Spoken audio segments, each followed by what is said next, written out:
So hello दोस्तों की हाल चाल तो सारे दा एक पे तो स्वागत है मेरी एक नवी वीडियो। सो गाइस, जैसा कि इस वीडियो के थंबनेल पे आप देख के आए हो, इस वीडियो में हम क्या बात करेंगे कि कैसे आपको रजिस्टर करना है हॉस्टल के लिए एलपीयू में। ठीक है, लास्ट डेट क्या रहने वाली है, कितनी फीस आपको देनी है, क्या क्या चीजें आपको पैक करके अपने साथ ले जानी है, क्या क्या चीजें अलाउड है, क्या क्या चीजें नहीं अलाउड है, और फाइनली जो आपके हॉस्टल की बुकिंग है वो कैसे कंफर्म होने वाली है। तो सारी चीजें आपको इस वीडियो के एंड तक है बहुत ज्यादा डिटेल में जानने को मिल जाएगी, तो वीडियो को बिना स्किप करे एंड तक देखना। सबसे पहले जो सबसे इंपॉर्टेंट पॉइंट हम डिस्कस करने वाले हैं कि जो एलपीयू में हॉस्टल फैसिलिटी है, क्या उसकी बुकिंग स्टार्ट हो चुकी है? तो आंसर है यस, हॉस्टल बुकिंग ऑलरेडी एक डेढ़ महीने से स्टार्ट हो चुकी है और ऑलमोस्ट है जो काफी 50 से 60% हॉस्टल्स ऑलरेडी फुल भी हो चुके हैं। तो जो लोग भी हॉस्टल यहाँ पे लेना चाहते हैं वो जल्दी से जल्दी हॉस्टल के लिए ऑप्ट कर सकते हैं। उससे कि तो आपको दो बेनिफिट मिलेंगे कि एक तो आपको अपने मनपसंद का रूम मिल जाएगा और मनपसंद की जो भी आपको मतलब फैसिलिटी चाहिए होगी वो मिल जाएगी, और उसके साथ साथ आपको अर्ली बर्ड डिस्काउंट के थ्रू 10,000 का डिस्काउंट भी, जो एक्स्ट्रा डिस्काउंट है वो हॉस्टल फीस के ऊपर देखने को मिल जाता है। हॉस्टल में जो आपको फैसिलिटीज देखने को मिल जाती है वो एक तो नॉर्मल हॉस्टल्स होते हैं वो देखने को मिल जाएंगी, अपार्टमेंट स्टाइल हाउसिंग देखने को मिल जाएगी, मेस फैसिलिटी देखने को मिल जाएगी, gym facility, in house laundry, indoor stadiums. ठीक है, उसके बाद आपको medical assistant, library, parking facility, ठीक है, लैब्स, ये सारी फैसिलिटीज है जो आपको हॉस्टल में यहाँ पे देखने को मिल जाती हैं। हॉस्टल का जो रजिस्ट्रेशन प्रोसेस है वो कैसे आपको करना है, तो जिस भी पोर्टल से आपने जैसे जिस पोर्टल से आपने एलपीयू के एडमिशन के लिए रजिस्टर किया था, जिसको बोलते हैं ठीक है पोस्ट एडमिशन पोर्टल, वहां पे आप जाएंगे। वहां पे जैसे आपने अपनी कोर्स की फीस है जो पे की होगी, वहीं पे आपको और फैसिलिटीज दिख रही होंगी। उस फैसिलिटीज में आपको हॉस्टल फैसिलिटीज है जो फाइंड आउट करनी है। हॉस्टल फैसिलिटी के ऊपर आप क्लिक करेंगे तो वहां पे आपके पास ऑप्शन आएगी कि आपको कौन सी फैसिलिटी लेनी है, 4 सीटर, 3 सीटर, 2 सीटर। जैसे आप सिलेक्ट करेंगे ठीक है, वहां पे आपको सिलेक्ट कर देना है कौन कौन सी फैसिलिटीज है जो यहाँ पे अवेलेबल है, जिसको जो आप ऑप्शन आपको वहां पे दिखेंगी। तो अगर हम नॉर्मल यहाँ पे रूम की बात करें तो नॉर्मल रूम में आपको यहाँ पे 4 सीटर, 3 सीटर, 2 सीटर, 1 सीटर की ऑप्शन देखने को मिल जाएगी। अब 4 सीटर का मतलब क्या है? 4 सीटर का मतलब है कि एक रूम में 4 लोग हैं, 3 सीटर का मतलब है एक रूम में 2 लोग हैं, एक ठीक है, 3 सीटर का मतलब है एक रूम में 3 लोग हैं, 2 सीटर का मतलब है एक रूम में 2 लोग हैं। तो ये सारी फैसिलिटीज है। जब आप बुक करेंगे वहां पे आपको पहले चूज करना है हॉस्टल। हॉस्टल चूज करने के बाद आपको वो पूछेगा आपको कौन सा रूम चाहिए, 4 सीटर, 3 सीटर, 2 सीटर। तो आप सिलेक्ट कर देंगे 4 सीटर। जैसे आप 4 सीटर सिलेक्ट करेंगे तो आपको पूछेगा आपको कौन सा रूम चाहिए, एसी चाहिए या नॉन एसी चाहिए। तो अगर आपको एसी चाहिए तो आप एसी सिलेक्ट कर देंगे, नॉन एसी चाहिए तो नॉन एसी सिलेक्ट कर देंगे। जब आप तीनों ऑप्शन सिलेक्ट कर लेंगे तो आपको वो दिखा देगा कि जितनी भी आपको फीस पे करनी है। तो अब यहाँ पे जैसे हम दिखाने वाले हैं कि आपको जैसे आप दे रहे हैं 4 सीटर, तो अगर आप 15 मई से, अब जैसे आपको एक चीज और बताता हूँ जो मैंने आपको इस वीडियो को शुरुआत में बताया कि अगर आप 15 मई से पहले पहले एडमिशन लेते हैं तो आपको अर्ली डिसीजन बेनिफिट के थ्रू 10,000 रुपीज का जो डिस्काउंट है वो आपकी हॉस्टल फीस के ऊपर मिल जाता है। तो जब आप वहां पे सिलेक्ट करेंगे, क्या सिलेक्ट करेंगे? हॉस्टल। हॉस्टल में 4 सीटर, 4 सीटर में एसी। तो एसी के लिए जब आप ये सारी सिलेक्ट कर लेंगे तो आपको दिखाएगा कि आपको 90,000 रुपीज है जो एक साल के लिए हॉस्टल की फीस है वो पे करनी है। तो अगर आपको अपने हॉस्टल के लिए कंफर्म करना है, हॉस्टल की बुकिंग करनी है, तो उसमें से आप मिनिमम 10,000 रुपीज आपको हॉस्टल बुकिंग अमाउंट है जो पे करनी पड़ेगी। अगर जैसे आप इमीडिएटली पूरे 90,000 पे नहीं कर सकते, आपको थोड़ा सा और टाइम चाहिए, तो अपने हॉस्टल को बुकिंग करने के लिए आप मिनिमम 10,000 रुपीज है जो आपको पे करने पड़ेंगे। वो पे करते ही आपकी जो हॉस्टल बुकिंग है वो हो जाएगी। लेकिन अगर आपको 10,000 रुपीज का ही जो अर्ली बर्ड डिस्काउंट चाहिए तो आपको पूरी की पूरी फीस है जो पे करनी पड़ेगी। वो कितनी होगी? जैसे आप एसी के लिए 90,000 पे करने पड़ेंगे, नॉन एसी के लिए 80,000 रुपीज पे करने पड़ेंगे। अगर आप 15 मई के बाद लेते हैं एडमिशन तो आपके जो 4 सीटर रूम की एसी के लिए फीस आपको पे करनी पड़ेगी 1 लाख रुपए, नॉन एसी के लिए पे करनी पड़ेगी 90,000 रुपीज। सिमिलरली 3 सीटर की बात करें तो 3 सीटर में आपको एसी के लिए पे करने पड़ेंगे 1,05,000 रुपए, नॉन एसी के लिए 90,000 रुपए। सिमिलरली अगर हम बात करें 2 सीटर की, 2 सीटर में एसी की जो फीस रहेगी वो 1,30,000 रुपए, नॉन एसी की फीस रहेगी 1 लाख रुपए, 1,10,000 रुपए। तो इस अकॉर्डिंग यहाँ पे आप अपनी हॉस्टल की बुकिंग कर लेंगे। जब आप अपनी हॉस्टल की बुकिंग कर लेंगे, दूसरी ऑप्शन वो आपको दिखाएगा कि अब आपको अपनी मेस फैसिलिटी सिलेक्ट करनी है। मतलब आपने अपना रहने के लिए रूम तो बुक कर लिया, वो खाने के लिए मेस फैसिलिटी अगर आपको लेनी होगी तो आपको मेस सिलेक्ट करनी है। तो वहां पे अगर आप चाहे तो दोनों ऑप्शन एक साथ सिलेक्ट कर सकते हैं, या दोनों ऑप्शन मतलब आप पहले हॉस्टल की बुकिंग कर सकते हैं और मेस की बाद में कर सकते हैं। दोनों अगर आपके पास एक साथ आपको बुक करनी है तो एक साथ बुक करो, अलग अलग करनी है तो अलग अलग कर सकते हो, कोई भी इशू नहीं है। जो रजिस्ट्रेशन है ऑलरेडी स्टार्ट हो चुकी है। अब जो बच्चों ने मतलब लेट कर रहे हैं उनको नुकसान क्या होगा? जैसे कि 4 सीटर फैसिलिटी है, जो ज्यादातर बच्चे हैं वो 4 सीटर फैसिलिटी को अवेल करते हैं क्योंकि इसमें जो फीस है वो अफोर्डेबल भी और ये ऑप्शन आपके लिए बेस्ट भी रहती है। तो जो अगर 4 सीटर की जो रजिस्ट्रेशन है वो ऑलमोस्ट 50 से 60% सीट्स है फुल हो चुकी है। एक बार अगर जैसे AC 4 seater AC rooms full हो गए तो उसके बाद आपको जो 4 सीटर एसी रूम में नहीं मिलेगी, आपको नॉन एसी लेना पड़ेगा या आपको 3 सीटर में एसी रूम लेना पड़ेगा। तो जो लोग लेट लेने का सोच रहे हैं उनको ये नुकसान हो सकता है कि उनको जो पैसे हैं थोड़े से ज्यादा देने पड़े क्योंकि जो रूम्स वगैरह है वो खत्म हो जाएंगे। तो उस वजह से आपको थोड़ा सा नुकसान हो सकता है। तो जितना जल्दी हो सके अपने हॉस्टल फैसिलिटी को बुक कर लो, अगर आपकी जो एडमिशन है वो एलपीयू में कंफर्म हो चुकी है, क्योंकि रजिस्ट्रेशन प्रोसेस ऑलरेडी कब से चल रहा है। और जो लेकिन अब बहुत बच्चों का डाउट आया कि लास्ट डेट क्या रहने वाली है, ठीक है, लास्ट डेट हमारे क्या है। तो देखो जो लास्ट डेट रहने वाली है वो तो अभी चल रहेगी, जून और जुलाई तक लास्ट डेट रहेगी। बट अगर एक बार रूम, जो भी रूम जैसे 4 सीटर एसी रूम या नॉन एसी रूम खत्म हो गए, तो वो एडमिशन मतलब उस हॉस्टल की एडमिशन वहीं पे खत्म हो गई। वो एक बार रूम फुल हो गए तो फुल हो गए, उसके बाद आपको वहां पे नहीं मिलने वाली है। तो जितना आप लेट करोगे उससे आपको ऐसा है कि आपके मनपसंद रूम लेने के चांसेस है वो कम हो जाएंगे। अब आपको मेस के लिए, जब आप मेस के लिए चूज करेंगे तो मेस के लिए आपको ऑप्शन आएगी कि आपको मेस चूज करना है। मेस में आपको कौन सी मेस लेनी है, 4 मील्स वाली, 3 मील्स वाली, 2 मील्स वाली। अगर आप 4 मील्स वाली मेस लेते हो तो आपको 42,000 रुपीज पे करने पड़ेंगे। 3 मील्स वाली मेस लेते हो तो 38,000 रुपीज, 2 मील्स वाली लेते हो तो 34,000 रुपीज है जो पे करने पड़ेंगे।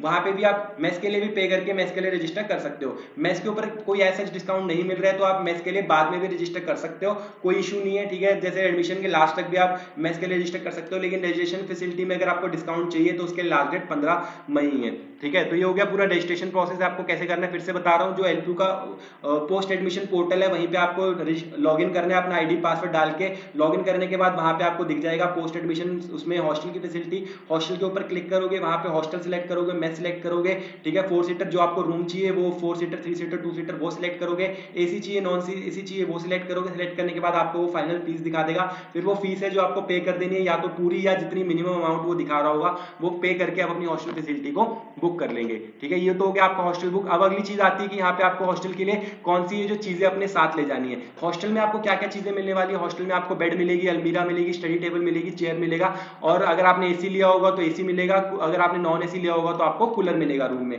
तो ये वाली चीजें हैं जो आपको हॉस्टल देने वाला है। अब रूम में अगर 4 सीटर रूम है तो एक रूम में, ठीक है, 4 बेड, 4 अलमीरा, 4 स्टडी टेबल और 4 चेयर होंगे। मतलब जितने भी स्टूडेंट्स होंगे उनको सारी चीजें अपनी पर्सनल मिलने वाली है, बेड, अलमीरा, स्टडी टेबल और चेयर। कूलर और जो एसी है वो एक ही रहने वाला है, वो कॉमन रहने वाला है सबके लिए। तो ये चीजें आपको अपने साथ ले जाने की जरूरत नहीं है। उसके बाद जो शॉपिंग लिस्ट है वो अपने साथ आपको क्या क्या ले जाना है, कपड़े ले जाने हैं, ठीक है। कपड़े अपने अकॉर्डिंग आप फॉर्मल, वेस्टर्न, ठीक है, जो भी ट्रेडिशनल क्लोथ्स है वो अपने अकॉर्डिंग ले जा सकते हैं। कपड़े टांगने के लिए आपको हैंगर्स ले जाने हैं, एक बैग ले जाना है जिसमें आप कॉलेज के लिए अपनी कॉपी किताब डाल के क्लासेस में लेके जाया करोगे। जूते चप्पल अपने साथ ले जाने हैं, एक वाटर बॉटल ले जानी है रूम में, हॉस्टल रूम में पानी पीने के लिए, कपड़े धोने के लिए, ठीक है, अपने ब्रश, सर्फ वगैरह साथ में ले जाना है, नहाने के लिए टावल्स, फेस वॉश, ठीक है। टावल्स है जो अपने साथ 2-3 ले जाएं, क्योंकि जो हाइजीन मेंटेन करना काफी ज्यादा इंपॉर्टेंट है, तो 2-3 टावल अपने साथ ले जाएं, मतलब नहाने के लिए अलग, मुंह हाथ धोने के लिए अलग। उसके बाद अपने कमरे में लगाने के लिए एक छोटा सा मिरर आपको लेना पड़ेगा, छोटा डस्टबिन लेना पड़ेगा, जो स्मॉल स्मॉल मिनी होते हैं ना, वो छोटा डस्टबिन और मिरर अपने रूम में लगाने के लिए ले जाएं। अम्ब्रेला, क्योंकि अभी आप जब एडमिशन लेंगे अगस्त में, जो बारिश वगैरह चल रही होंगी, तो अम्ब्रेला अपने साथ ले जाएं, कंघी ले जाएं अपने साथ। उसके बाद आपको 2 लॉक्स है जो खरीद के ले जाने पड़ेंगे। एक लॉक जो आपको अलमीरा मिल रही है उसमें लॉक नहीं लगा होता है, लॉक आपको पर्सनल ले जाना पड़ेगा, तो एक लॉक खरीद के अपने साथ ले जाएं। उसके बाद है जो आपको बेड पे बिछाने के लिए, जो बेड आपको मिलने वाला है वो खाली मिलने वाला है, तो बेड पे बिछाने के लिए आपको अपनी मैट्रेस, मतलब कि गद्दा, ब्लैंकेट, ठीक है, गद्दा, चद्दर, उसके बाद पिलो, बेडशीट्स, पिलो कवर्स, ठीक है, मैट्रेस, ये सारी चीजें आपको अपने साथ ले जानी है। उसके बाद बाथरूम में नहाने के लिए आपको, ठीक है, बाल्टी और मग्गा भी अपने साथ ले जाना है। ट्रिमर अगर आपको यूज होता है तो आप ट्रिमर ले जा सकते हैं, अदरवाइज इसको स्किप कर सकते हैं। उसके अलावा आप अपनी क्या ले जा सकते हैं, इलेक्ट्रिक केटल ले जा सकते हैं, अपनी प्रेस ले जा सकते हैं, कपड़े वगैरह प्रेस करने के लिए हेयर ड्रायर ले जा सकते हैं, ये चीजें अलाउड है वहां पे ले जाना। उसके बाद है अपने लिए एक आधी नोटबुक या 2-4 पेन पेंसिल जो आपको ले जाना है वो ले जाएं, क्योंकि यूनिवर्सिटी में ये चीजें थोड़ी महंगी मिलती हैं। उसके बाद आपको एक एक्सटेंशन बोर्ड लगाना है, क्योंकि जो आपकी बेड होगा, बेड से जो हो सकता है जो आपका पॉइंट हो चार्जिंग के लिए वो थोड़ा दूर हो, तो आपको एक्सटेंशन बोर्ड अपने साथ ले जाना है। उसके बाद अपने साथ ईयरफोन्स वगैरह ले जाएं, क्योंकि रूम में आप 3 या 4 लोग रहने वाले हैं तो किसी को डिस्टर्ब ना हो, इसलिए अपने साथ ईयरफोन्स और ईयर प्लग्स जरूर ले जाएं। उसके बाद अगर हम बात करें, ठीक है, आपको मिनी स्यूइंग किट ले जानी है, जिसमें आपकी सुई, धागा, ठीक है, कैंची, ब्लेड वगैरह, ये सारी जो छोटी चीजें उसमें डाल के ले जाएं। और अगर आपको ले जाने रूम में खाना वगैरह खाने के लिए आप ले जा रहे हैं तो आपको अपने मतलब की कटोरी, चम्मच, प्लेट, ये सब ले जा सकते हैं, अदरवाइज आप छोड़ सकते हैं, क्योंकि ये सारी चीजें आपको मेस में मिल जाती हैं। हॉस्टल के रूल्स वगैरह जो आपको, ठीक है, रूल्स एंड रेगुलेशंस फॉलो करने पड़ेंगे। कौन कौन से रूल्स एंड रेगुलेशन है, जो हॉस्टल में खाना मिलेगा वो आपको टाइम टू टाइम मिलेगा। आपका हॉस्टल का मेन्यू और टाइमिंग पहले से डिसाइड होगी, जो आपके हॉस्टल के जो मेस वाला एरिया होगा उसके बाहर लगी होगी, उसके अकॉर्डिंग ही आपको रूल्स एंड रेगुलेशंस फॉलो करने पड़ेंगे, टाइम टू टाइम खाने जाना पड़ेगा। हॉस्टल की भी एंट्री की टाइमिंग है वो फिक्स है, उसके अकॉर्डिंग आपको फॉलो करनी पड़ेगी। जिम की भी टाइमिंग है वहां पे फिक्स रहने वाली है, जिम के लिए आपको एक्स्ट्रा 5,000 रुपीज है जो पे करने पड़ते हैं। आप चाहें तो जिम ले सकते हैं, अदरवाइज आप जिम को स्किप कर सकते हैं। लीव पॉलिसी की बात करें तो लीव पॉलिसी अगर आप सिंगल डे लीव ले रहे हैं तो आपको डायरेक्टली वार्डन के पास जाना है, ऑनलाइन लीव अप्लाई करके वो अप्रूव कर देंगे, आप घूम के शाम को वापस आ सकते हैं। अगर आप नाइट आउट कर रहे हैं या मल्टीपल लीव ले रहे हैं, ठीक है, घर जाने के लिए, कहीं भी जाने के लिए, घूमने फिरने, तो आपको अपने पेरेंट्स से जो वार्डन की बात करानी पड़ेगी, जब वो अप्रूव करेंगे तभी जो आपको लीव है मिलेगी। कॉलेज के जो आपका हॉस्टल है, हॉस्टल के अंदर किसी भी प्रकार का अल्कोहल या ड्रग्स वगैरह अलाउड नहीं है, किसी भी प्रकार की रैगिंग अलाउड नहीं है। अगर आप अल्कोहल या ड्रग्स या रैगिंग करते हुए पकड़े जाते हो तो आपको वहां पे जो पुलिस केस भी कर दिया जाएगा और इमीडिएटली आपको यूनिवर्सिटी से निकाल दिया जाएगा। अगर बात करें कॉलेज के अंदर कुकिंग भी, जो हैवी कुकिंग अलाउड नहीं है, नॉर्मल मैगी वगैरह, पानी उबालना, ये सब चीजें आप कर सकते हो, लेकिन जैसे खाना पूरा रोटी सब्जी बनाना ये सब कॉलेज के रूम के अंदर अलाउड नहीं है। ये जो अपार्टमेंट फैसिलिटी है उसमें ये चीजें अलाउड है। कॉलेज के अंदर आपके रूम के अंदर जो हॉस्टल है उसके अंदर कोई भी आउटसाइडर अलाउड नहीं है। पर्सनल व्हीकल अलाउड है लेकिन वो हॉस्टल के अंदर अलाउड नहीं है। वो सारे पर्सनल व्हीकल आप ला सकते हो जो कि आपके बिल्कुल फ्री ऑफ कॉस्ट में हॉस्टल जो एलक्यू की पार्किंग है, ठीक है, वहां पे पार्कड रहेंगे, आप उसको यूज कर सकते हो बाहर ले जाने के लिए, लेकिन कैंपस के अंदर नहीं चला सकते, ना ही हॉस्टल के अंदर चला सकते हो।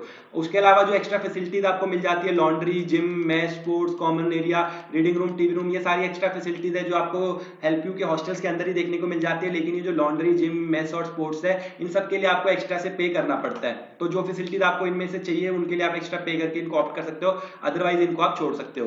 अब जो है, जो सीजन आपका स्टार्ट होने वाला है, जब अक्टूबर टू नवंबर है, जो काफी ज्यादा ठंड रहने वाली है, तो घर से अपने लिए गर्म चद्दर, कपड़े अपने पहले से ही लेके आ जाए। जो भी मेडिसिन वगैरह आपके लिए जरूरी है, ठीक है, वो भी अपने घर से लेके आ जाए, क्योंकि कुछ मेडिसिन वगैरह आपको यहाँ पे नहीं मिलेगी। जैसे कि अगर आपको किसी को कोई प्रॉब्लम है, वो रेगुलर वो मेडिसिन खाते हैं, तो उसका जो अच्छा खासा स्टॉक है अपने घर से ही आप लेके आए पहले से ही। उसके बाद जो स्टूडेंट्स हैं उनको एडवाइस किया जाता है कि जो जब आप यहाँ पे एडमिशन लेंगे नई तो आपके लिए काफी सारे जो ट्रेडिशनल पार्टीज वगैरह है, या आप कह सकते हैं फ्रेशर पार्टी वगैरह ऑर्गेनाइज की जाएगी, तो आप घर से अपने कल्चरल या एथनिक ड्रेसेस वगैरह ला सकते हैं अगर आपको लानी है, जिससे कि आपको काफी ज्यादा बेनिफिट हो जाएगा। अब लास्ट चीज जो हम डिस्कस कर रहे हैं कि आप क्या क्या चीजें हैं जो हॉस्टल के अंदर नहीं ला सकते। हॉस्टल के अंदर आप अपना टीवी, टोस्टर, मिक्सर, जूसर, ठीक है, फ्रिज, वॉशिंग मशीन, ओवन, पानी गर्म करने वाली रॉड, ठीक है, उसके बाद इंडक्शन प्लेट या इंडक्शन जिसको बोलते हैं, इलेक्ट्रिक कुकर, ये सारी चीजें जो आपकी हॉस्टल के बीच में अलाउड नहीं है, ये स्ट्रिक्टली प्रोहिबिटेड है। अगर आप इन चीजों के साथ पकड़े गए तो आपकी जो ये सारी चीजें जब्त कर ली जाएगी। तो इनमें से कोई भी चीज ना लाएं, ठीक है। तो ये थी कंप्लीट इन्फॉर्मेशन की कैसे आपको रजिस्ट्रेशन करना है, कैसे आपको यहाँ पे क्या क्या चीजें लानी है। उसके बाद अगर हम बात करें जब आपका फर्स्ट डे रहने वाला है, कब आपको रिपोर्ट करना है, जब आपका हॉस्टल है वो कंफर्म हो जाएगा, तो हॉस्टल में रिपोर्ट करने से 15 से 20 दिन पहले आपको पता लग जाएगा कि क्या आपका रूम नंबर रहने वाला है। वो रूम नंबर भी जहां से आपने हॉस्टल की फीस पेमेंट की थी वहीं पे आपको स्टेटस दिखता रहेगा कि आपको जब कौन सा रूम नंबर, कौन सा टावर अलॉट हुआ है, कौन सा हॉस्टल का नाम क्या है, उसमें कौन, जैसे हॉस्टल 1, हॉस्टल 2, हॉस्टल 3, कौन सा हॉस्टल आपको अलॉट हुआ है, उसमें कौन सा फ्लोर मिला है। अब फ्लोर आपको कैसे पता लगेगा, जैसे अगर आपका रूम नंबर है 101 तो वो है फर्स्ट फ्लोर पे, 201 है तो सेकंड फ्लोर पे, 301 है तो थर्ड फ्लोर पे, 401 है तो फोर्थ फ्लोर पे। तो रूम नंबर से आपको पता लग जाएगा कि कौन से फ्लोर पे और कौन सा रूम नंबर है और आपका कौन सा नंबर बेड है। अगर जैसे 101 ए लिखा हुआ है तो 101 में जो पहला बेड है, ए नंबर बेड है, वो आपका है। 101 बी लिखा हुआ है तो जो दूसरा नंबर बेड है वो आपका है। डी लिखा हुआ है तो लास्ट नंबर बेड है। तो ऐसे करके आपको अलॉट हो जाएगा कि कौन से रूम में कौन से फ्लोर पे कौन सा आपका बेड है, वो आपको पहले से प्री डिफाइंड रहेगा। आप जिस डेट एंड टाइम का आपको बताया होगा कि इस डेट एंड टाइम का आपको रिपोर्ट करना है, तो उस डेट एंड टाइम पे आप यूनिवर्सिटी चले जाएंगे। जैसे आप यूनिवर्सिटी में एंटर करेंगे, यूनिवर्सिटी वालों को, जो गार्ड को आप बताएंगे कि मेरा ये हॉस्टल है, मुझे यहाँ जाना है, वो आपको गाइड कर देगा कि आप इस रास्ते पे यहाँ से चले जाइए। तो आप उस हॉस्टल पे पहुंच जाएंगे। हॉस्टल पहुंचने के बाद मेन गेट पे ही आपका जो वार्डन वगैरह है वो बैठे होंगे, उनको आप अपनी हॉस्टल की फीस स्लिप्स वगैरह और रूम नंबर बताएंगे, फिर वो आपका रजिस्ट्रेशन प्रोसेस कराएंगे सारा हॉस्टल का। उसके बाद आपको रूम में भेज देंगे। रूम में आप अपने साथ अपने पेरेंट्स वगैरह को ले जा सकते हैं, अपना सारा सामान वगैरह सेट वो कर सकते हैं। वही एक टाइम होगा जब आपके पेरेंट्स आपके हॉस्टल में जा सकते हैं। गर्ल्स हॉस्टल में सिर्फ है जो मम्मी लोग अलाउड रहने वाले, जो पापा लोग हैं या लड़के लोग हैं या भाई है, वो लोग गर्ल्स हॉस्टल में नहीं जा सकते। बॉयज हॉस्टल में पापा मम्मी दोनों लोग जा सकते हैं, कोई प्रॉब्लम नहीं है। तो ये था आपका पूरा रजिस्ट्रेशन प्रोसेस कि कैसे रहने वाला है, क्या क्या चीजें आपको खरीदनी है और आपका फर्स्ट डे जो हॉस्टल में कैसा रहेगा। आई होप आपको इस वीडियो से जो हेल्प मिली होगी। वीडियो पसंद आई तो वीडियो को लाइक कर देना, चैनल को सब्सक्राइब कर देना। मिलते हैं अगली किसी वीडियो में, तब तक के लिए बाय बाय।